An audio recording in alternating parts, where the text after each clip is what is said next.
Hello everyone. इस session में हम लोग बात करेंगे इक्विलिब्रियम के रिगार्डिंग कुछ इम्पॉर्टेंट पॉइंट्स की। इस चैप्टर का एक पार्ट मैं और बना चुका हूं, अगर वो पार्ट आपने नहीं देखा है तो जाके देख लीजिए, मैंने उसका लिंक डिस्क्रिप्शन में दे दिया है। ठीक है, पॉइंट नंबर 1 हमारा कहता है कि concentration of each reactant and product becomes constant at equilibrium. जब इक्विलिब्रियम स्टेब्लिश होता है तो उस पॉइंट पे रिएक्टेंट और प्रोडक्ट की कॉन्सेंट्रेशन कांस्टेंट हो जाती है।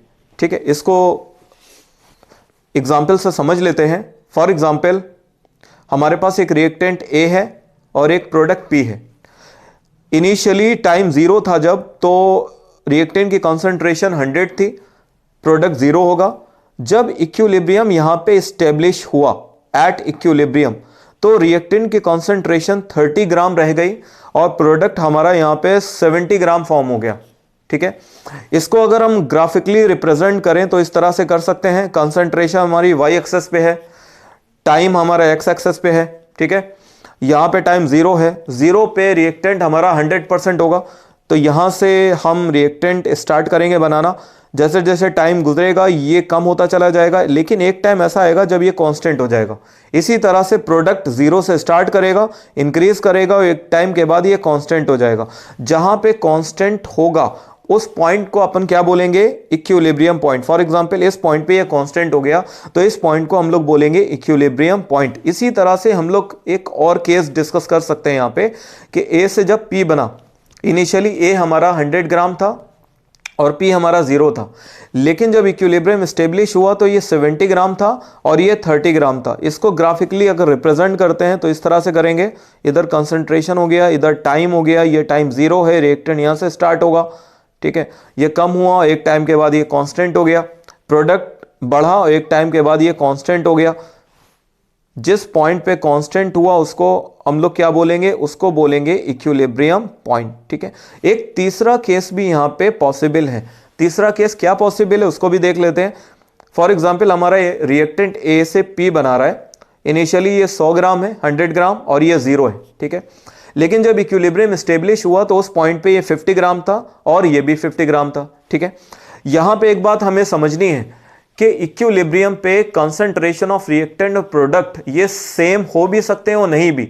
सेम होना ये कोई कंडीशन नहीं है, ये एक इत्तेफाक है कि सेम हो भी सकते हैं और नहीं भी सेम हो सकते हैं। ठीक है, फिलहाल यहां पे सेम है, ये तीसरा केस है। इसको अगर ग्राफिकली रिप्रेजेंट करेंगे तो इस तरह से करेंगे, कंसंट्रेशन और ये टाइम हो गया। टाइम यहाँ पे 0 है, 0 पे रिएक्टेंट हमारा 100% है। टाइम के साथ ये डिक्रीज करेगा, एक टाइम के बाद ये कांस्टेंट हो जाएगा। ठीक है, प्रोडक्ट हमारा इंक्रीज करेगा, एक टाइम के बाद कांस्टेंट हो जाएगा। अब ये दोनों एक ही पॉइंट पे मिल रहे हैं। मैं फिर से बता रहा हूं, ये जरूरी नहीं है कि इक्विलिब्रियम पे कंसंट्रेशन ऑफ रिएक्टेंट और प्रोडक्ट सेम हो जाए, ये सिर्फ एक इत्तेफाक है। तो इस पॉइंट को हम लोग बोलेंगे इक्विलिब्रियम पॉइंट। ठीक है, तो हमें समझ में आ गया कि इक्विलिब्रियम पे कंसंट्रेशन रिएक्टेंट की और प्रोडक्ट की कांस्टेंट हो जाती है। ठीक है, इसमें 3 केस मैंने आपको बता दिए। अब अगला पॉइंट हमारा क्या कहता है उसको देखते हैं। अगला पॉइंट हमारा है equilibrium is dynamic. Equilibrium dynamic होता है। डायनामिक का मतलब क्या होता है? इसके एग्जाम्पल मैंने इससे पहले वाले पार्ट में बहुत सारे बता दिए हैं। डायनेमिक मतलब होता है कि something which is in motion, कोई भी चीज जो बराबर चल रही है उसको हम लोग डायनेमिक बोलते हैं। डायनेमिक का केमिस्ट्री में क्या मतलब है, इक्विलिब्रियम में क्या मतलब है, उसको एक एग्जांपल से दोबारा समझते हैं। ठीक है, फॉर एग्जांपल यहां पे हम नाइट्रोजन और हाइड्रोजन को मिलाते हैं 1:3 रेशियो में, तो हमको 2 मोल्स मिलते हैं अमोनिया के। ठीक है, तो नाइट्रोजन हाइड्रोजन को मिलाने से अमोनिया मिला। ठीक है, और एट द सेम टाइम कुछ देर के बाद अमोनिया डिकम्पोज होने लगेगा और डिकम्पोज होके दोबारा नाइट्रोजन हाइड्रोजन बनाने लगेगा। समझ में आ रहा है? नाइट्रोजन हाइड्रोजन बनाने लगेगा। एक टाइम ऐसा आएगा कि इन दोनों की रेट, यानी कि नाइट्रोजन हाइड्रोजन रिएक्शन करके अमोनिया बनाना और अमोनिया डिकम्पोज होके नाइट्रोजन हाइड्रोजन बनाना, ये प्रोसेस की रेट इक्वल हो जाएगी। जब ऐसा हो जाएगा तब हम बोलेंगे वहां पे इक्विलिब्रियम आ गया। ठीक है, तो इक्विलिब्रियम आने के बाद ऐसा नहीं है कि ये दोनों प्रोसेस रुक जाएंगे, ये दोनों प्रोसेस बराबर चलते रहेंगे।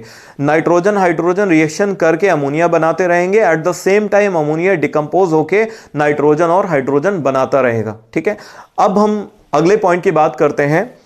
हमारा अगला पॉइंट है container should be closed. Container close होना चाहिए। अगर आप ओपन कंटेनर में कोई रिवर्सिबल रिएक्शन को कराते हो तो वो रिवर्स नहीं हो पाएगी। फॉर एग्जाम्पल, आपने एक कंटेनर लिया, इस कंटेनर में आपने नाइट्रोजन हाइड्रोजन को मिलाया अमोनिया बनाने के लिए।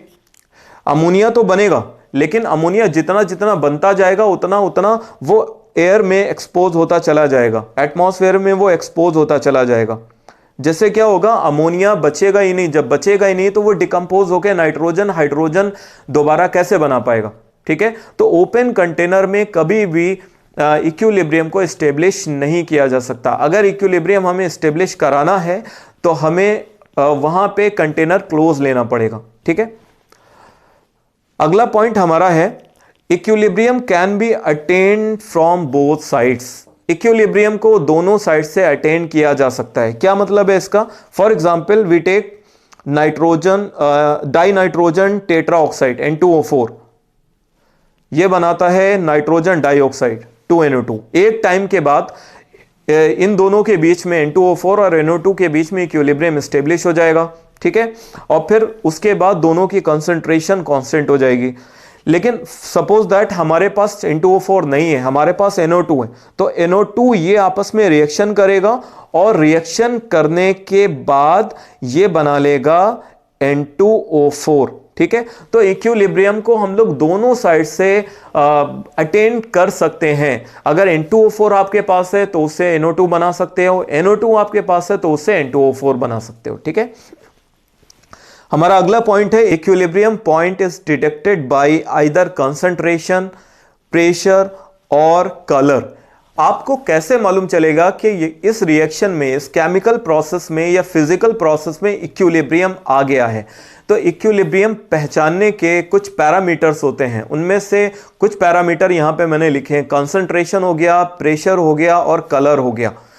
एक चीज आपको ध्यान देना है, ये जो तीसरा वाला प्रोसेस है कलर, ये हर केस में वैलिड नहीं होता है। मान लीजिए रिएक्टेंट में एक कलर आया और प्रोडक्ट जब आपने बनाया तो उसमें दूसरा कलर आया, तो ये वाला जो पैरामीटर है कलर का, तब वहां पे ये हम लोग कंसीडर नहीं कर सकते डिटेक्शन ऑफ इक्विलिब्रियम पॉइंट को।